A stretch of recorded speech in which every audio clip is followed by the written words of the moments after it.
All right, let's dive into a pretty provocative idea that comes from an article called "You Are Not a King and Never Will Be." It paints this really stark and, frankly, super controversial picture of the modern American economy. And you know what? It all kicks off with just one single number. 71 million. That's the number. The source material for this explainer claims that's how many gig workers there are in the United States. I mean, it's a staggering figure, right? And it's the jumping-off point for a truly radical claim about the state of our society. Okay, so how big of a deal is 71 million, really? Well, the author does some quick back-of-the-napkin math. You take the total labor force, which is about 160 million people, you pull out the 22 million government jobs, that leaves you with the private sector. Now, if 71 million of those are gig workers, well, that leaves only 68 million people in what you'd call regular jobs. Think about that. If those numbers hold up, it means the gig economy isn't some side hustle anymore. It's quietly become the main way people work in America's private sector. And right here, this is where the argument takes a nosedive into some really shocking territory. The author looks at that number, that 71 million, and asks, point blank, are they slaves? Yeah. It's an absolutely explosive claim, so we've got to unpack how in the world they even begin to justify saying something like that. Okay, so to even make this argument work, you first have to pretty much throw out the old definition of slavery and come up with a whole new one for today. And this new definition is everything. For the author, slavery is just the use of people outside of your class for service. That's it. So forget about ownership or legal status. In this view, it's all about a class system where one group serves another. You really have to get this part because the entire argument is built on this one idea. So how does that connect to, say, your DoorDash driver? Well, the argument goes like this. They're doing tasks that servants used to do, right? Delivering food, driving people around. But the key part, the really critical part, is this idea that they don't have a real choice. The author's point is that an Uber driver can't just decide to become a plumber tomorrow. The hurdles, the training, the cost, it's all too high.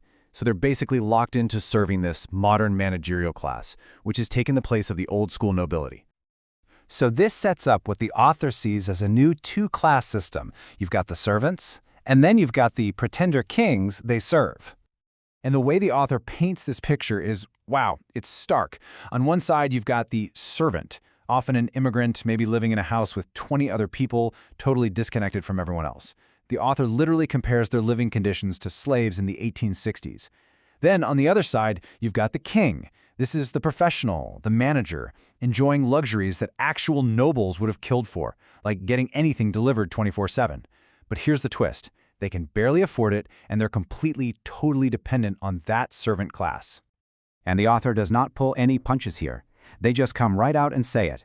These immigrants are slaves in all but name. It's just a raw, blunt statement that ties this whole redefined concept of slavery directly to the people working in the gig economy today. But, okay, what's the cost of all this convenience?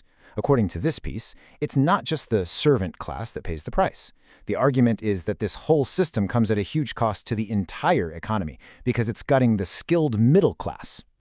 And to back this up, the article points to a real-world example. A case study, really. It's about what supposedly happened at Ford with their engineering department.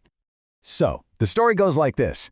First, Ford allegedly got rid of its oldest, most experienced engineers. You know, the ones who actually knew how things worked and weren't afraid to tell the executives no. Once those voices were gone, step 2, they moved the whole engineering operation to Mexico, basically outsourcing the brains of the company, that core of skilled American know-how. And the result? According to the article, what happened next? 160. That's the number of vehicle recalls Ford had to issue, covering 15 million cars. The author presents this as Exhibit A. You trade experienced, skilled labor for something cheaper, and you get a catastrophic nosedive in quality. And this is how it all loops back around. The author's point is that the same impulse driving a massive corporation like Ford is the exact same impulse that drives you and me. It's that relentless hunt for convenience, for the lowest possible price. It doesn't matter if it's cheaper engineering or getting a cheeseburger delivered at 3 a.m. That desire, according to this argument, is what powers this entire system. Which brings us to the final act of this argument. The focus now shifts away from the servants and turns a harsh spotlight right onto the pretender kings themselves. And the verdict is, this life of luxury has left them completely hollow. The author just lays out this list of accusations. You can't fix your own car. You've never even held a Torx driver. You can't talk to your neighbor about a problem, you just call the cops. You won't stand up to big institutions. The point is, this managerial class hasn't just outsourced their chores, they've outsourced their own competence, their own ability to handle life. And what does that lead to? According to the author, it's a huge weakness. I mean, think about it. A whole class of kings who needs someone else to do everything for them. They're left totally, completely vulnerable. And that's the real paradox here, right? It's the core of the whole critique. All those luxuries that are supposed to be signs of power and freedom, they've actually become a kind of prison. It's like being trapped in a gilded cage of convenience, leaving you helpless. And that all leads to what is probably the most brutal line in the whole piece, the final judgment. All that status, all that luxury, it's all just wiped away with this one sentence. You are a peasant pretending to be noble. To really hammer this home, the author uses this amazing metaphor. They say that modern professionals are like people who've put on a knight's full suit of armor, but they don't have the muscle to even move in it. It's all for show.